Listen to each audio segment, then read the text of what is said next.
Hi, so in this video, consider this part 2 to the other video I made today regarding the Lay of Sigrdrifa. I'm going to go through the verses and break down some of the things and add some thoughts to it. Interestingly, verse 5,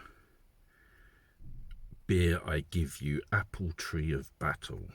There's an asterisk to that, and I'll maybe should look at that. Mixed with magical power and mighty glory.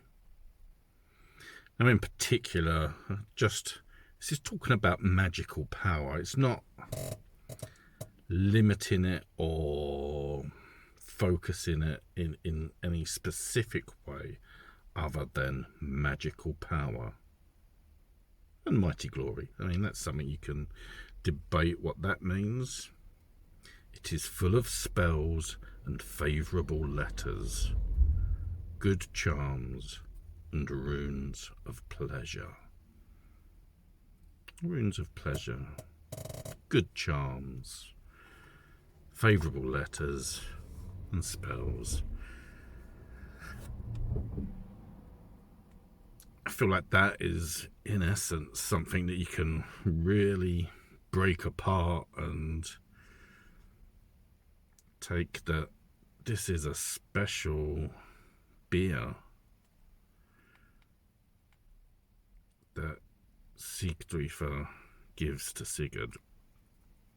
And it suggests that as a Valkyrie who's had interactions with Odin, not just being cursed by him, but before previous interactions, she's not someone to be trifled with. So in the next verse, verse 6, victory runes to cut into your weapon. Cut them on your sword hilt, the blade guard, some on the handle. All of these things. Adorn your weapon with runes if you want victory. And invoke Tyr, associated with justice, invoke Tyr twice. Ale runes must you know if you do not want another's wife to beguile your trust, if you trust her. Put runes on a horn, cut them onto a horn and on the back of the hand, and mark your nail with Nord. Let's pause it a second. Okay, just got the author's notes, Carolyn Larrington's notes. The apple tree of battle refers to a warrior, Sigurd, and Naud is need, the name of the rune denoting the sound N. And the additional notes is Sinfiotli, Sigurd's half-brother, has been killed by just such a poisoned horn, which is related to another section of the Poetic Edda. The full cup should be signed over and guarded against mischief. I mean, we're talking about something that's a lot of common sense here, and to some extent you can still say today remains a problem for some people that guard your drink. Don't leave it unattended. Never leave your drink unattended, because you never know how someone might tamper with it to your detriment. I don't know what any relevance to a leek being thrown into the liquid has.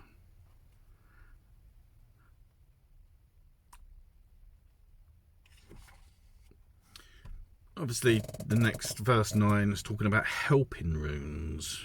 If you want to assist and release children from women, helping childbirth. They shall be cut on the palms and clasped on the joints. And then the Disir asked for help. The weavers of fate. And again, this is talking about, I suppose, sort of nursing, care, looking after a child being born and the mother giving birth, and that the runes can help in this. Cut on the palms and clasped on the joints. I mean,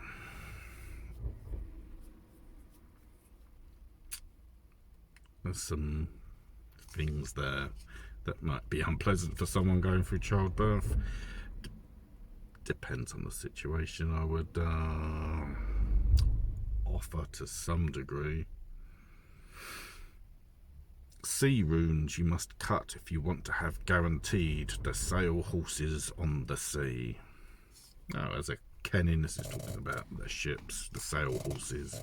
On the prow they must be cut, and on the rudder, and burnt into the oar with fire. And again, this is just putting runes to use to protect and guide a ship when it's at sea. The following verse 11, again comes to runes to assist in healing, limb runes, how to see to wounds, and the use of bark. And they must be cut onto the bark of the tree of the wood, and then specifically on those whose branches bend east. It's quite interesting. But it's suggestions on how to treat wounds. I say it doesn't specify what runes, other than cut them onto bark and perhaps, I don't know, apply them to open wounds.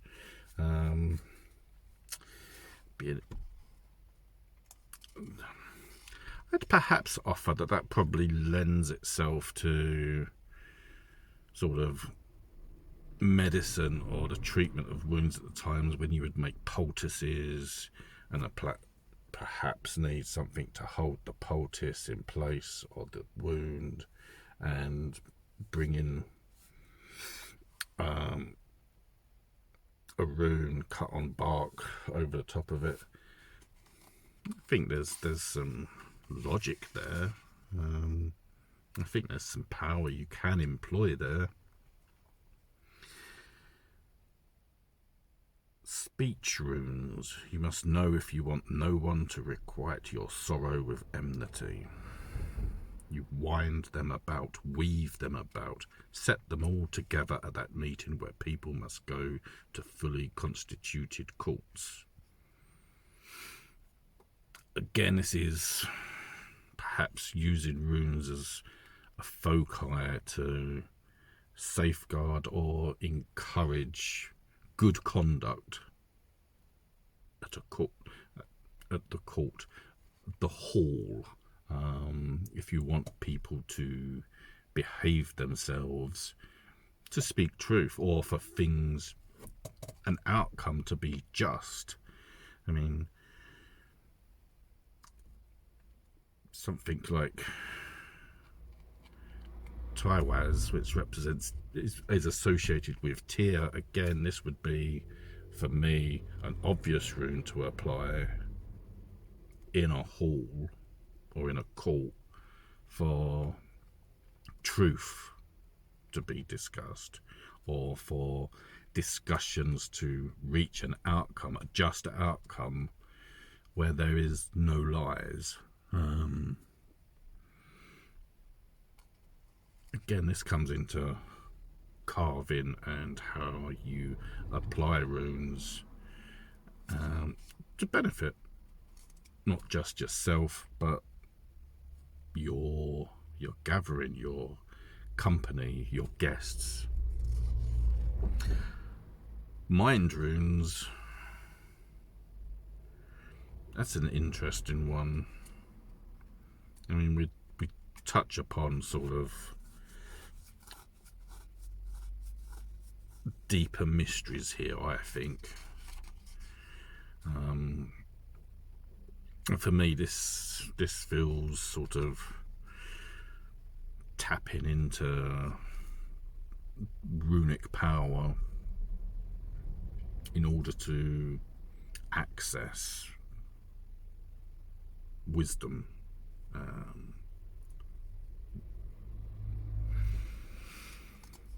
Again, sort of making the journey into runes. And I've said this recently in conversation, and it's something I don't claim to have access to myself at this stage, but I have this strong feeling that if you understand the runes and runic power properly, you can go past the need for physical representation of runes, because you are aware of their source and the power, and can reach out and tap into them. And perhaps once you can ascend to that sort of level of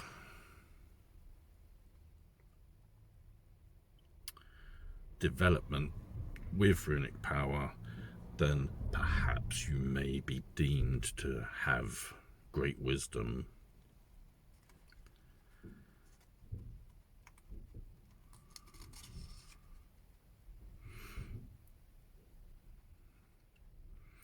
There's a lot of sort of examples of how you can carve and use runes. On a shield, they should be cut. The one which stands before the shining god. On Arvak's ear and Althvin's hoof. And obviously these are the steeds that pull the sun and the moon. On that wheel which turns under the chariot, on Sleipnir's teeth, and on the sledge's strap bands, and a whole load of things which can be cut with runes.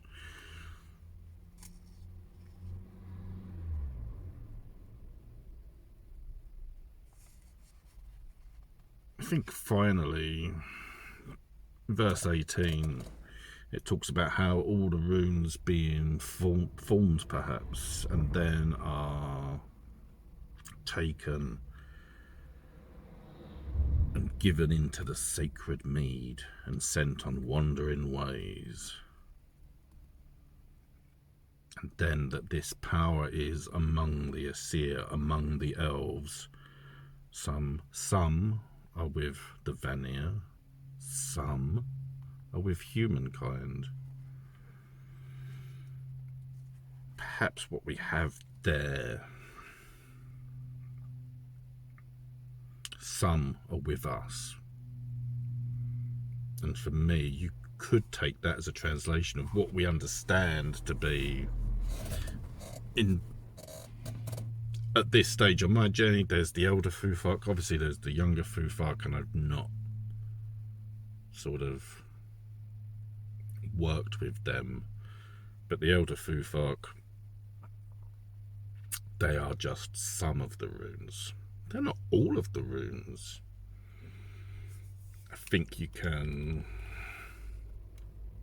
perhaps take this as the concept and idea of bind runes. Means that these runes can be woven together and worked into something more than what we comprehend. It would be difficult to some extent to acknowledge additional runes in today's society in particular, or even to consider any knowledge of what runes the Aesir have that we don't have access to. There's a lot to think about. And finally, in verse 19, with the Lay of Sigrdrifa, there are more verses to this lay, but I'm not talking about the lay as a whole. That's another rabbit hole that's burning in my mind a little bit. That's just sort of focusing on the rune section of it. Those are...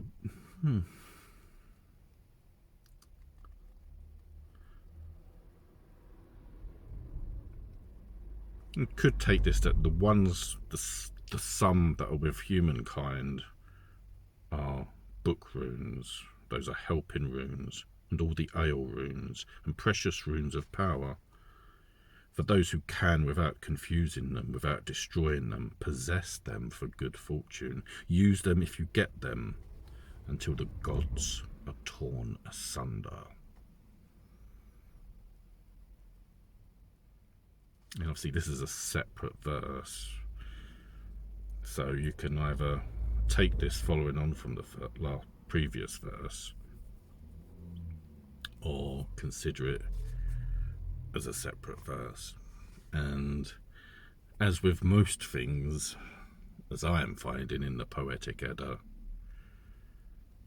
there are multiple layers to everything that has been recorded. And obviously we have to question, or we can question, what has been recorded, what has been lost, and as I often like to do, what is not being said, what is in the dark spaces around what you are invited to look at.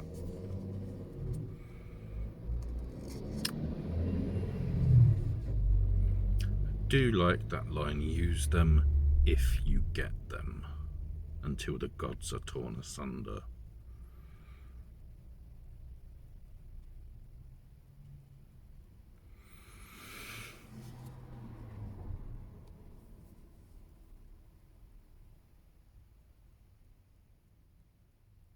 The idea that there are more runes cannot be discounted or cast away. I mean, it's, in some respects, this draws me back to the whole debate about, say, the blank rune and whether it's a rune or not. I'm still very much undecided about that. I think there's something to it.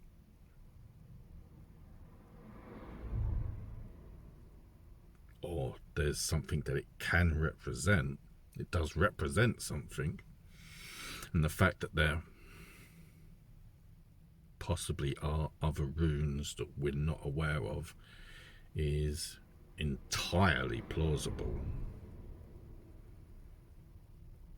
I think it lends itself to any debate about the conceptualizing, creation and use of bind runes, because very much it's almost trying to look at the runes like it's a selection of building blocks, almost. I won't go into the example I've got in my head. I'll keep that to myself and for conversations that I might have sitting around a campfire with people, because I think it might only have some credit to it if it's a dialogue you can engage with. No, I think to draw a line under these musings, these ideas,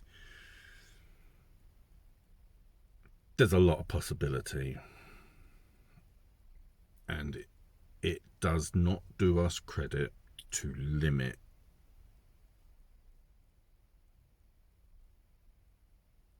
what the runes are. They can be applied in many ways. They can be fluid. They are fluid.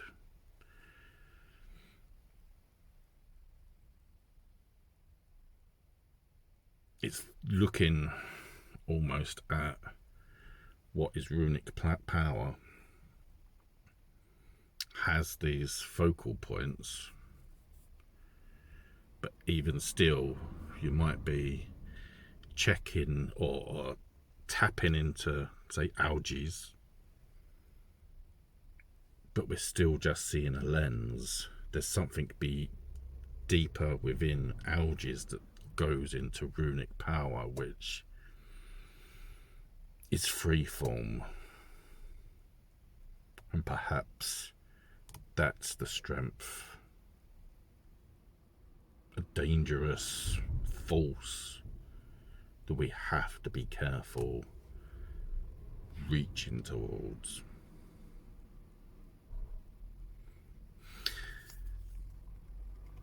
Anyway, if you've watched this video, thank you very much.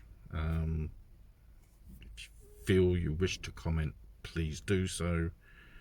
I am always curious to hear what people have to say, to learn, or even to sort of, well, learning. You can learn from other people, or you can help other people learn. It is a vast, mysterious power, and only through trying to understand and reach into it can we tap into that power in a far greater way. Cheers.